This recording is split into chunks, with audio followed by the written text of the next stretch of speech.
We just hit the halfway point in the year, so I just thought I would do a quick video going through 15 of my favorite releases from 2025 so far. These aren't the only 15 albums that I like from the year. It's just 15 that they're my top 15, I guess. It's in no particular order, but we're just gonna get into it. Let's just jump right into things, shall we? Starting off, I'm gonna say Eusexua by FKA Twigs, one of my favorite electronic albums of the year. And I think it's an album that's kind of gotten overlooked, but in the lead up to it, it felt like it was going to be one of the biggest albums of the year. But it didn't really stick around in the public consciousness, but I think probably because it's too out there, right? Like, you have your childlike things and your striptease where they're these like great pop hits, but then you've also got a lot of unconventional song structures that kind of throw you for a loop if you don't really know what to expect. But this is probably my favorite FKA Twigs album, and I'm really happy that it resonated with me because I've never really been a huge, I've always liked FKA Twigs, but I never really connected with an entire album from her. But I'm really happy about this one. Next up is You and I Are Earth by Anna B. Savage. This is another album that I don't really feel like I didn't really hear much about it other than the review that I wrote for it. This is I guess, folksy singer-songwriter album by Anna B. Savage. She's somebody who has never really, I feel like I never really have seen her get a massive amount of praise, but I think that she's kind of a sleeper hit, or she's like low-key one of the best writers in the current singer-songwriter world. And You and I Are Earth, it's like a really, really breezy, really lush folk album full of lots of catchy songs and lots of something I really like about it is it's just a really kind of heartwarming record. Like the appeal of it is very immediate. Like, you either, if you listen to it, you kind of know whether you're gonna be into it or not. It almost verges on being cheesy with how how just full of full of love she is in these lyrics. So yeah. And then next up, I'll put Spelling, Portrait of My Heart. Spelling, she's one of the goats of the modern era. And it was going to be hard to follow up The Turning Wheel, which, she came out with that album full of re-recordings, which was awesome. But this is kind of the proper follow-up to The Turning Wheel, in my opinion, or at least in my mind. And I'm not going to say it's not on the level of Turning Wheel, but it is just so cool. She went in such a different direction with this album, where it's really a rock album in my estimation. Her energy is so different on this album. Her instrumentation, it's not as lush and grand. But with that said, these rock songs get pretty spacey and heady. Along with that, she's got some crazy riffs and breakdowns on this album, and I really love her. I think that she is one of the best vocalists I've ever heard. I think that it's a very cool direction, and it doesn't even feel like I was about to say a really cool experiment, but she sounds totally at home on these songs. So yeah. Alright, next up, I got West Side Gun with 12, following up his Hitler Wears Hermes series of albums, which, in my opinion, aren't really that different from his regular albums. If you could tell me what's different about them, I'd love to know. But this album might be, it's kind of in the running to be my favorite West Side Gun album. And for years, I mean, the first album I ever heard from him was Supreme Blind Tell, all the way back in like 2018, I think. And nothing's ever topped it. But this might be, I don't know if it's as good as that album, but it's definitely up there. It's like maybe like top 3 for me. And I think that I think the thing that makes it so appealing to me is, you know, he kind of like, on 12, he kind of reminds me of like, okay, bear with me. Gives me Astroworld vibes, where the album feels like this kind of world that he's like brought you into, rather than being like a strict album full of like individual songs, where like, you know, he's got like songs where, you know, you've got people like S.E. Knack and Stove God that are featured heavily on this album. And sometimes like Stove God is like the clear front man of a song. So it's kind of this cool, cloudy, you know, trip through this world that West Side Gun inhabits. And the production's like what you expect. It's nothing super outside of that, of what he normally does. But I mean, like, I mentioned Stove God, and I really do think he's kind of an essential piece of this album. Like, in my head, this is kind of like a West Side Gun / Stove God album. So yeah, 12, one of my favorite hip-hop albums of the year. And then, clear in the other direction, I've got Black Country New Road with Forever How Long, which is maybe my biggest surprise of the year, because as much as I've tried, I've never been able to fully get into Black Country New Road, and especially with their last album before the lead vocalist left. Is that like Ants from Up Here, I think. That album, man, I listened to it and I tried to get what everybody else was getting out of it, but I just couldn't, and it made me very sad, because I don't know, I mean, it's cool conceptually, but I think that Forever How Long, you know, they've got it's really the women that are taking up the leading role on this album, and they kill it. I think, like, emotionally, I really connect with this album in a way that I just didn't with their last ones. And even though the songs, they feel a lot more lighthearted, like dude, these songs, like the opening track on it,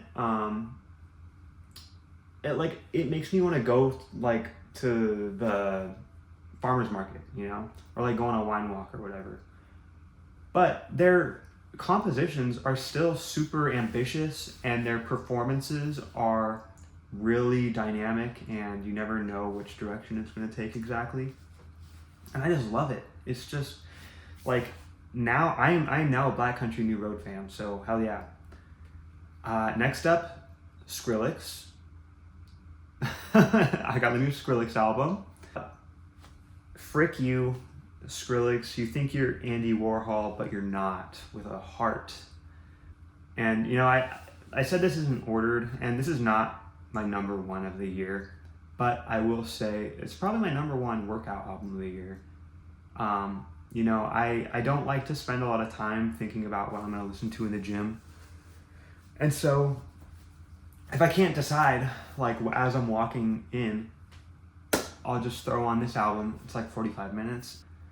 And it's just nonstop. It's just a nonstop ride, where Skrillex he's creating drops where they still have that kind of cringy, like, Scary Monsters type of vibe to them, which I'm actually, like, not even that against. But his drops, they're like bigger than ever, and they're super texturally distinct and like advanced, where it's really reminiscent to me of Sophie's album, whatever that album's called, dude. Oil of Every Pearls on Insides. Yeah, like, it to me is reminiscent of that and how complex Skrillex can get. And on top of that, I mean, it's just like a really fun, hype album. He structures it like a DJ set, and I think that's part of what keeps it so entertaining to me. Keeping with the whole DJ theme, the new Pink Panthers album, Fancy That, is another one of my favorite electronic albums of the year. This is another album where I think she kind of tried to structure it like a DJ set. It's some of the most fun I've had listening to music in 2025. I think Pink Panthers has got such a fun, like, cute personality that just really works with her writing. And on top of that, I think that this is her most compelling production to date. There's a song like near the end of the album that just straight up sounds like it basically sounds like a burial song with Pink Panthers vocals over it, which is just awesome. Like it kind of this album made me realize, like, I loved Pink Panthers before, but I loved like songs from her, but I didn't really resonate with Heaven Knows like as a complete package. But it really feels like on Fancy That she like put a lot of effort into making it feel like a complete package, and it totally paid off. Next up, got Erica de Cassier. I'm assuming that's how you say it. With Lifetime. This is another kind of electronic, it's like a down-tempo kind of album.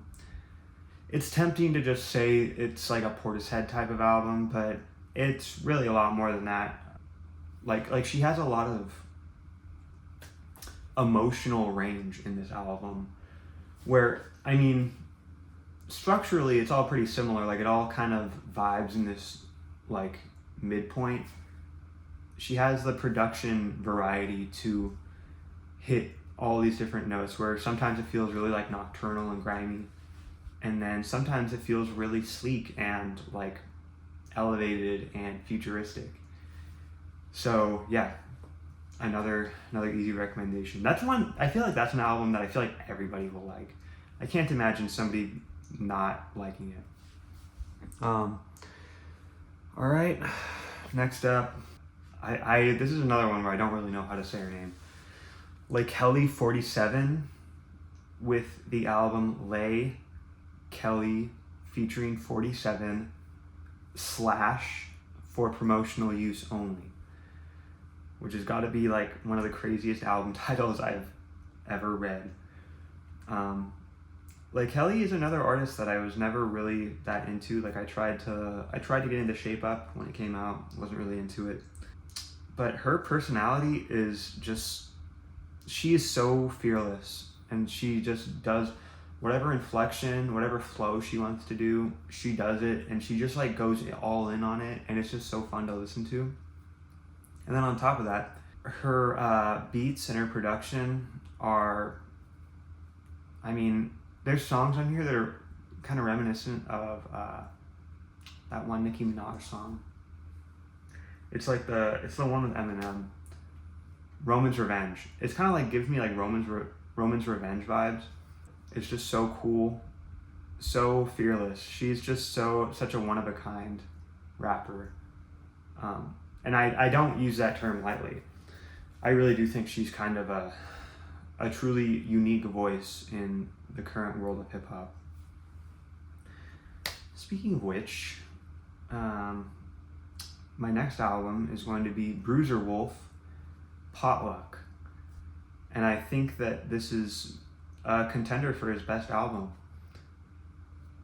When My Stories Got Stories came out, I really liked it. I also thought that the production was kind of not super unique, not super specific to Bruiser Wolf. And with Bruiser Wolf, I mean, Fortunately, his personality and his sense of humor, they can really carry a song. He can be a cappella, and it'll be great. But you know, with the album being called Potluck, he's got a bunch of different producers all bringing their own kind of flavor to the album, and he works over beats that you would like never imagine. You know, I think there's like a filthy beat on here. I mean, if you know Bruiser Wolf, it's like if you know, you know. He really is a rapper that, like, he has like bars that are like just straight up one-liner bars, but his delivery of them is so funny. It's like Danny Brown, which is, you know, makes sense. They're on the same they're in like the same collective, where it's like he says things that are crazy and like just so out there, where if somebody was saying it and trying to sound cool, like they're a lyrical miracle, it would be bad. But they're so carefree, and I mean Bruiser Wolf especially. He just has jokes on jokes, where this album, it makes me laugh out loud, you know. But it's not a comedy rap album. It's not like he's like Lil Dicky or whatever. So hell yeah, shout out to Bruiser Wolf. My next album will be Bon Iver with Sable Fable. And this is probably my favorite Bon Iver album. Last year he came out with his EP, Sable. And then he just decided to add a bunch of tracks onto it. He like combined these two projects to create an entire album. This is like peak like porch sitting music. if you get what I'm saying, where you just have like a brewski watching the sun go down. It's a great singer-songwriter album, but also he you know, incorporates a lot of quirky electronics into the record. Super catchy too. It's like way catchier than I was expecting. Next up, Emma Ruth Rundle, Music from the Bella Vista. This is kind of I believe it's an album that she's releasing it as a companion piece alongside a poetry book that she wrote. And Emma Ruth Rundle, singer-songwriter, also great like metal artist if she feels like it. And Emma Ruth Rundle, this album is like one of those things where I feel like I wouldn't listen to this if it wasn't by her. Or I wouldn't, it's not that I would say like it's bad if it wasn't from her. But if this album came out and it wasn't from her, I would never have given it a chance. But I just have so much faith in her because like Engine of Hell came out like a few years ago. It's like one of my favorite albums of the decade. So I just have faith in her. And then she comes out with this improvisational piano record where it's just like this lo-fi. It's all these lo-fi like piano pieces that are, I mean, I think they're improv. Like she just has a great knack for atmosphere, and there's a couple of spoken word passages in here. This is kind of a thing where if you're not into it, I understand it's kind of a very specific thing, but I love it. So shout out to Emma Ruth Rundle. Next up, I got Beach Bunny with Tunnel Vision. Beach Bunny is quietly putting out some of the best pop punky music of the modern era. And I think this is probably my favorite album from them. There are so many great singles that came out before this album. And it's like they've got the lead singer, I can't remember her name at the moment. She has such a great personality. She almost gives me Hayley Williams vibes, which is kind of, or it maybe seems like, okay, you know, one other female pop punk artist, but she's just got this like kind of, I don't want to say bratty, but this really juvenile inflection that I love, especially because a lot of the songs are about getting older. They're a little bit existential. Yeah, if you're looking for something fun and light and something you can sing in the car, you know, I would definitely give this album a listen. Tunnel Vision by Beach Bunny. And then Next up, it's a brand new album. This album just came out like this past weekend. Although, I'll tell you a secret, I had the album before it came out because I'm going to review it. But Janine's How Long Can It Last? Janine's, if you don't know, they're a lo-fi indie rock outfit.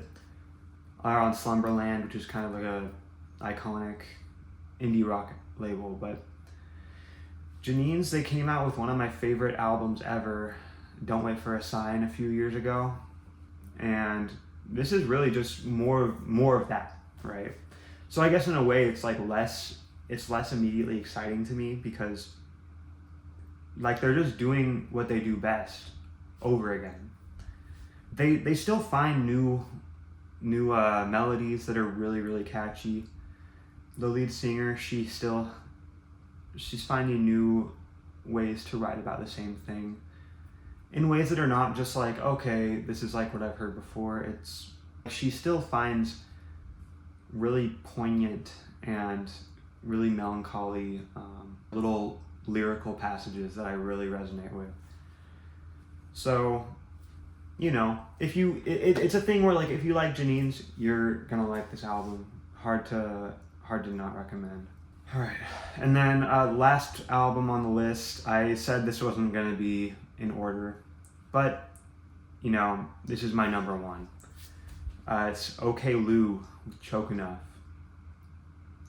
This OK Lou came out of nowhere. This isn't even her first album, but for me, this caught me off guard so hard. When I first listened to the singles to this kind of electronic, it's this kind of electronic, like it's a little bit soundscapey pop album. It was something that I was worried that the album would come out and I would appreciate it more than I actually enjoyed it. Just because it's so bold and so out there.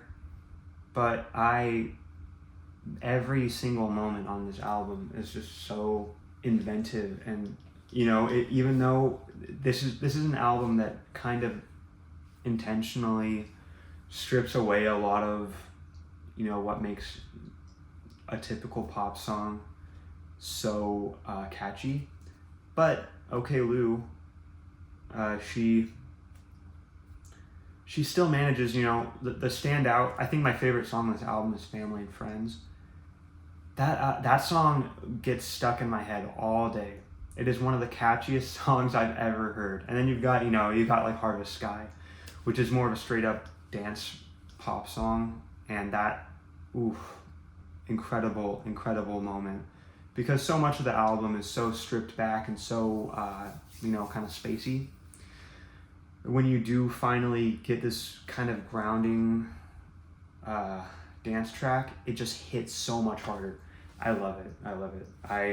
It's funny because I was about to say I can't recommend it enough, but this is honestly an album that you might just not be into, and that's fair enough, because it really is just trying something so unique, so one of a kind. I've never heard an album like this before. So I would say give it a shot, but if you don't get it, well, I would say that's okay, but just listen to it more. Just let it marinate a little bit, because Choke Enough is something special. I love this album, and really appreciate you for watching this entire video. I know it's cringe, but you know, like, subscribe. I like to be in the algorithm. I like for people to validate my opinions. So let's freaking go. By the time I'm doing this, my end of the year list, there might be albums that are already out that end up on my end of the year list just because I end up listening to them more and they resonate with me over time. But this is just How I'm Feeling Now by Charlie XCX. This is how I'm feeling right now. So thank you for watching, and I'll see you when I see you, okay? Bye-bye.